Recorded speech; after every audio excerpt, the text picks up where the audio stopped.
आपने अपने पूरे जीवन काल के अंदर अपने जीवन के 35 साल कम नहीं होते, 35 साल इस ईश्वरीय ज्ञान को अध्ययन किया है, राजयोग का अभ्यास किया है और अपने कार्य व्यवहार लौकिक अलौकिक दोनों व्यवहार और अपने मित्र संबंधियों को संभालते हुए देश विदेश की सेवाएं करते हुए आप आज गया शहर में पहुंचे। आपसे हम भाई जी का इतना निर्मल स्वभाव है, इतना प्यार से रहते हैं हमारे साथ, जितना जरूरत होती उतना बोलते हैं, एक्स्ट्रा नहीं बोलते हैं। हमने इनसे सीखा है। आइए इस ईश्वरीय ज्ञान से और राजयोग से हमें क्या लाभ होता है आप अपनी मुखारबिंद से आप बताएंगे। मैं चाहूंगा एक बार जोरदार ताली लगा दीजिए, क्योंकि इनका नाम इतना सुंदर है, सत्येंद्र। जब सत्य हमारे भीतर आता है तो इंद्र माना वो भी प्रसन्न हो जाता है। तो आइए आपकी श्रीमुख से सुनेंगे हम ईश्वरीय ज्ञान।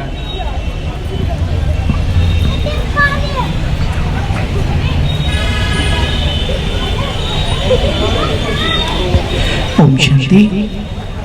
सभी बोलेंगे ओम शांति। सभी को अच्छा लग रहा है या बहुत बहुत बहुत अच्छा लग रहा है? बोलो भाई साहब ने हमें बोला है कि भैया कुछ ईश्वरीय ज्ञान के कुछ ऐसे रहस्य आप हमें बताएं।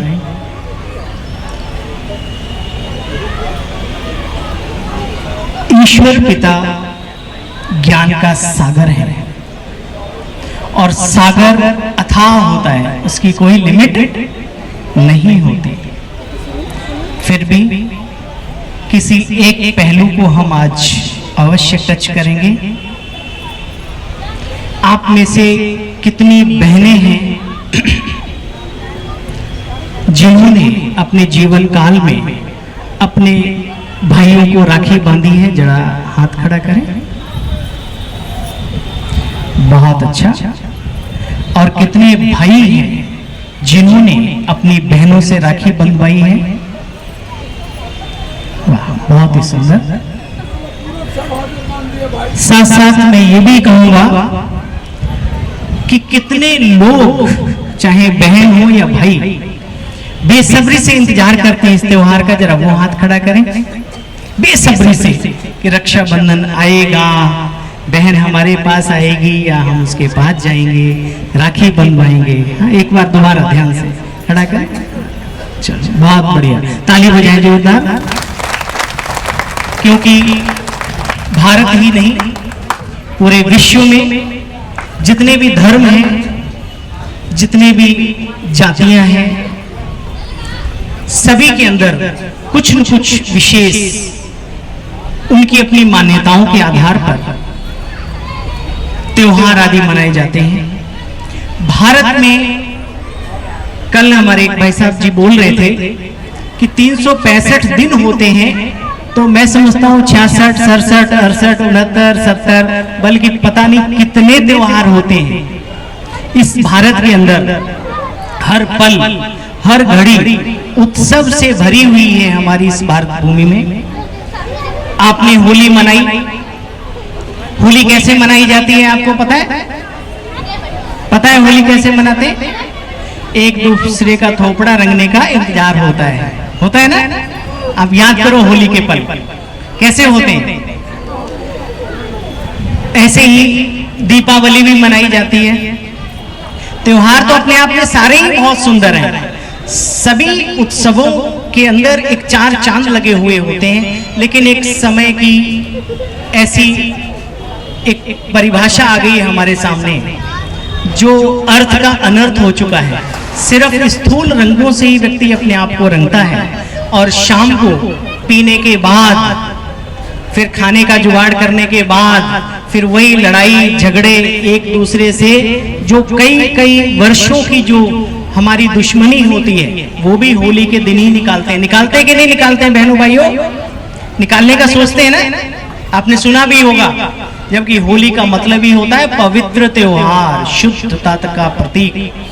दीपावली पे भी आपने देखा होगा, जो पूरे साल जुआ नहीं खेलते वो कब खेलते हैं? बोलो जोर से, दीपावली पे। तो कुछ ऐसे त्योहार हैं जो सुख भी देते हैं लेकिन कहीं कहीं थोड़ा सा दर्द भी देते हैं। लेकिन एक त्योहार ऐसा है जो कभी किसी को दुख नहीं देता, दर्द नहीं देता, अशुद्धता पैदा नहीं करता, अव्यवस्था पैदा नहीं करता समाज में, और वो है हमारा रक्षा बंधन। है या नहीं? है या नहीं? शुद्धता का प्रतीक है रक्षा बंधन। तो ये भी एक ईश्वरीय कार्य का यादगार है त्योहार। उसके जब ईश्वर पिता इस धरा पर आए तो जो आपने सुना होगा, शिव का नाम शिव है, इसलिए उसके नाम के आगे क्या लगाते हैं? सदा शिव। लेकिन और भी बहुत सारे नाम हैं, जैसे कि 12 नाम तो आपने देखे होंगे ना।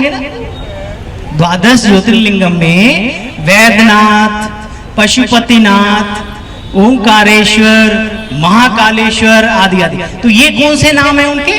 कर्तव्यवाचक। जैसे एक व्यक्ति का नाम है मुकेश, मास्टर पढ़ाने जाते हैं स्कूल में तो लोग क्या कहते हैं? मास्टर जी। अब ये नाम हो गया ना कर्तव्यवाचक, टीचर जी हो गए ना। अच्छा, वो पंडित जी भी पंडितगिरी भी करते हैं, किसी किसी के यहाँ कथा भी कहते हैं, तो क्या कहते हैं? पंडित जी। अच्छा, शास्त्रों की भी नॉलेज है तो उनको क्या कहते हैं? शास्त्री जी। ऐसे बोलते हैं ना। एक ही व्यक्ति के कई क्वालिटी होती, कई नाम होते हैं, लेकिन उसका एक नाम होता है। जैसे शिव बाबा का एक नाम है शिव। ऐसे बहुत सारे उसने जब धरा पर आकर के कर्तव्य किए तो उसके कर्तव्यों के आधार पर बहुत सारे त्योहार हम मना रहे हैं, चाहे शिवरात्रि है या ये जो अभी आने वाला त्योहार है रक्षाबंधन का। तो एक बड़ा अपने आप में एक रहस्य लिए हुए है, रक्षा प्लस बंधन। देखो, बंधन कोई भी हो अच्छा लगता है, किसी को अच्छा लगता है, लेकिन ये बंधन बहुत प्यारा लगता है। सभी को लगता है या नहीं लगता? क्योंकि ये बंधन पवित्रता का प्रतीक है। किसका प्रतीक है? पवित्रता का प्रतीक है, शुद्धता का प्रतीक है। आपने देखा होगा पहले जमाने में जो हमारी माताएं, बहनें, बुजुर्ग भाई सम्मानीय बैठे, उन्हें पता होगा पहले घरों में ब्राह्मण आया करते थे राखी बांधने। कौन कौन जानता है इस बात को?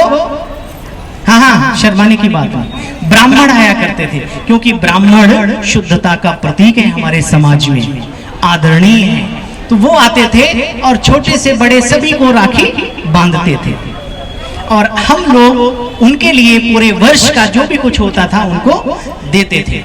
अच्छा, अब ब्राह्मण भी अपने ब्राह्मणत्व से कहां चले गए? बोलो। मैं सभी की बात नहीं करता, लेकिन 80-20 का जो रेशो है, 80 में जो जाते हैं गिनती उन्हीं की होती ना ज्यादातर, है ना। लेकिन अभी क्या है, अभी जब ब्राह्मण ब्राह्मणत्व से नीचे आए तो घर में सबसे ज्यादा शुद्धता का प्रतीक किसको माना गया? बोलो। जो कन्या होती है, जो कन्या होती है। और कन्या सिर्फ अपने भाई को ही राखी नहीं बांधती, बल्कि किसको बांधती है? माता को, पिता को, दादा को, दादी को नहीं बांधती, बांधती है ना। अच्छा, कई कहानियां हैं प्रचलित, आप सब जानते हैं, मैं उनकी व्याख्या नहीं करूंगा। ऐसा कहते हैं जब देवताओं के ऊपर बहुत बड़ी आपत्ति आने वाली थी तो इंद्राणी ने रक्षा का सूत्र भेजा और रक्षा प्राप्त की। ऐतिहासिक बातें भी आती हैं कि किसी राजा के ऊपर बहुत बड़ी विकट परिस्थिति आई, उसकी रानी ने एक अन्य धर्म के राजा को भी रक्षा का सूत्र भेजा और उसने उसको माना और आकर के उसकी रक्षा की। ऐसी ऐसी बातें आती हैं। लेकिन ये रक्षा का सूत्र, अब थोड़ा सा विचार करो, एक 15-25 साल की कन्या जब अपने 4 साल के भाई को राखी बांध रही है, 2 साल के भाई को राखी बांध रही है, अगर उसके ऊपर कोई आपत्ति आएगी तो क्या भाई रक्षा कर पाएगा? बोलो, कर पाएगा? कैसे कर पाएगा? वो खुद ही नहीं चल पाता सही ढंग से। तो रक्षा का सूत्र के साथ साथ इस रक्षा शब्द कहां से जुड़ा हुआ है? क्यों जुड़ा हुआ है, किसके साथ जुड़ा हुआ है? मेरे प्यारे बहनों और भाइयों, जब आप ये कहते हो प्रभु के लिए त्वमेव माता च पिता त्वमेवम, कहते ना, बंधु च सखा स्वामी सतगुरु विद्या के दाता, सब कुछ कहते ना, तो भाई नहीं हुआ क्या वो हमारा? नहीं हुआ? अच्छा, बहन नहीं हुई? वो नहीं हुई? जो सूफियाने होते ना, उसको अपना सब कुछ, अपनी बन्नी भी मानते हैं, उसको अपना पति भी मानते हैं, सब कुछ मानते हैं। तो जो सब कुछ मानते हैं, तो उसकी वो रक्षा भी सब तरीके से हम मनुष्य आत्माओं की करने के लिए बंधा हुआ है। तो जब वो आता है, तो जो पवित्रता का बंधन बांधता है, वो शुद्धता का, जो आप प्रजापिता ब्रह्मा कुमारी में सुनते भी होंगे कि ये बाहर का नहीं खाते। सुना नहीं सुना? अरे भैया, बाहर का नहीं खाते, अब मुझे तो चाट पकोड़े खाने के बिना नींद नहीं आती रोज, ऐसे। अब मैं कैसे जाऊं उनके आश्रम में? कईयों के मन में, भाई मुझे माफ करना, अभी डॉक्टर भी बोलते हैं कि बाहर का मत खाओ, नहीं तो पड़ जाओगे बीमार। नहीं कहते? नहीं कहते? कहते ना, भाई घर में शुद्धता से बनाओ, खाओ अच्छे से। किसने मना किया? सस्ता भी बनेगा, अच्छा भी बनेगा, माँ की या पत्नी की भावना भी होगी, बहन की भावना भी होगी उसमें, इसमें बुरा क्या है? दूसरा, कहते हैं कि ब्रह्मा कुमारी आश्रम में जाने से उनकी जो ये डब्बियां है ना, डब्बियां समझते हो, ये जो आंखें बड़ी शुद्ध हो जाती हैं। हर नारी जाति को वो बहन की दृष्टि देखते हैं, बहन की दृष्टि से। अच्छा मेरी बहनों बताओ, अगर कोई तुम्हें अपनी बहन की दृष्टि से देखे, तुम्हें अच्छा लगेगा कि नहीं? जोर से बोलो, लगता है कि नहीं लगता? और कोई कुदृष्टि से देखे, वो बुरा लगता है कि नहीं लगता? आपके घर में कोई कुदृष्टि वाला आ जाए, आप अपने घर में एंट्री देंगे? प्यार से बिठाएंगे? अच्छी बात है ना? तो ये तो अच्छी बात है। अगर हमारे इस समाज में एक संस्था ऐसा कार्य कर रही है, तो उसमें क्या बुराई है? अच्छी बात है। तो ये सब किसने सिखाया? किसने सिखाया? बोलो। उस प्रभु पिता परमात्मा ने, और उसका प्रतीक है ये रक्षाबंधन। अगर हम उसके कहने पर चलते हैं पवित्रता के साथ, शुद्धता के साथ, तो यही शुद्धता हमारे तन की और हमारे मन की रक्षा का कवच बन जाता है। रक्षा का कवच, तन के स्वस्थ होने का भी और मन के स्वस्थ होने का भी। तो ये रक्षा बंधन, ये बंधन है दृढ़ता का।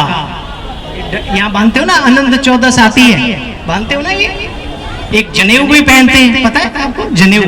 तो ये सारी दृढ़ता की, शुद्धता की निशानियां हैं। उसमें एक हमारा रक्षा बंधन भी शुद्ध। बहन क्या होती है? पवित्र होती है ना।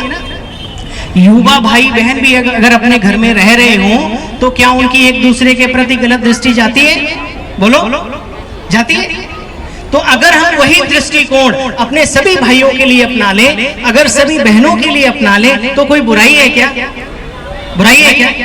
संसार कैसे चलेगा भाई साहब? ब्रह्मा कुमार जी, ये दुनिया कैसे चलेगी? दुनिया चलाने का ठेका आप में से किसी ने लिया? हाथ खड़ा करो। या किसी ने दुनिया चलाने का? वो दुनिया दुनिया वाले की है। इतने ऋषि मुनि तपस्वी हो गए, दुनिया रुकी क्या? बोलो, रुकी दुनिया? नहीं रुकी ना।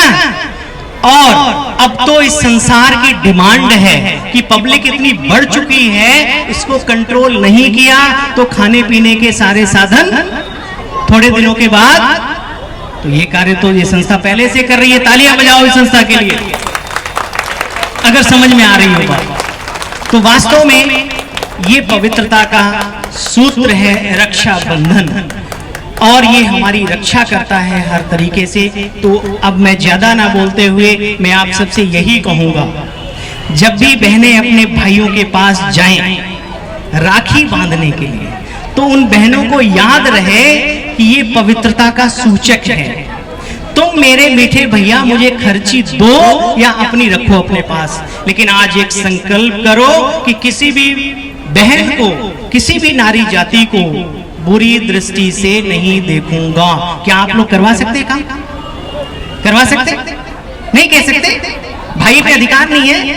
नहीं अधिकार है? नहीं अधिकार है, कह सकते हैं ना। तो ये एक बड़ा अच्छा कार्य है जो हम कर सकते हैं, और इस समाज में बहुत बड़ा बदलाव ला सकते हैं इस त्योहार के द्वारा, अगर हम सब चाहें तो गिनती में पांडव कितने थे? जीत कितने की हुई? मुट्ठी में उंगलियां कितनी है? कार्य सारे इन्हीं से होते ना, एकजुट मिलके। तो ये बहुत गहरी बातें हैं। ये रक्षाबंधन हमारी शुद्धता का प्रतीक है। इसको हर्षोल्लास से मनाइए, खुशी से मनाइए, उत्साहित होकर के मनाइए। आज आपको यहाँ पर हमारी ब्रह्मा कुमारी बहनें, दीदियां भी रक्षा का सूत्र बांधेगी, ठीक है? तो आपसे मेरी एक गुजारिश है, कोई मन में संकोच ना करना कि शायद मेरे पास कुछ है नहीं तो मैं क्यों, इस लालच में नहीं, इस लालच में नहीं बांध रहे, बल्कि एक पवित्र आत्माओं के द्वारा आपकी कलाई पर जब एक धागा जाएगा, आपको पता है पैर कौन छुए जाते हैं? माता पिता के। जब जैसे ही आप उनके पैर टच करते हो और जैसे ही वो आपके सर पे हाथ रखते हैं तो एक करंट जाता है, वेव्स, तरंगे, जो पूरी लाइफ के लिए काफी होती है। जब भी कोई बात ऐसी घटना दुर्घटना होने वाली होती है, वो दुआएं, वो वेव्स हमारी सुरक्षा कवच बन जाते हैं। तो ऐसी शुद्धता का प्रतीक हमारी बहनें जब आपको रक्षा का सूत्र बांधे तो आप ये संकल्प रखना, ये कोई साधारण रक्षा का सूत्र नहीं है। और खुले दिल से बंधवाना, क्या? खुले दिल से, ठीक है? कोई संकोच नहीं करना किसी भी तरीके का। तो मैं आज अपनी वाणी बहुत ज्यादा समय ना लेते हुए मैं यही कहता हूं, अगर इसके बारे में बहुत थोड़ा ज्यादा समझना चाहते हैं इन त्योहारों के बारे में और इस ब्रह्मा कुमारी ईश्वरीय विश्वविद्यालय के अनोखे ज्ञान के बारे में, तो थोड़ा सा तो आपको कुछ खर्ची देनी पड़ेगी। क्या खर्ची है? कुछ तो टाइम देना पड़ेगा ना, समय देना पड़ेगा। जो भी आपके नियर आसपास में जो भी बाबा का घर हो, परमात्मा का घर, जहाँ झंडा ऐसा लगा हो किरणों वाला, ऐसा झंडा देखते हो ना, इस टाइप का पहचान कर लोगे, वहां पहुंच जाना। कहना एक दिल्ली से भाई आया था छोटू मोटू सा, वो मेरे को ऐसे से बोल रहा था, बोलो तुम लोग क्या बोलते हो, हमें सिखाओ। तो वहां वैसे तो निःशुल्क है, लेकिन एक बार जाने की खर्ची तो देनी पड़ेगी। या वो तुम्हारे घर आए, प्यासे के पास कुआं जाता है या कुआं के पास प्यासे जाते हैं? बोलो, जाएंगे ना पक्का? तो चलिए मैं अपनी वाणी को विराम देता हूँ, बहुत ज्यादा शब्दों का इस्तेमाल ना करते हुए। आप सभी को आज के शुभ दिवस की और विशेष रक्षाबंधन की आप सभी बहन भाइयों को हमारी ओर से, संस्था की ओर से ढेर सारी शुभकामनाएं स्वीकार हों। ओम शांति।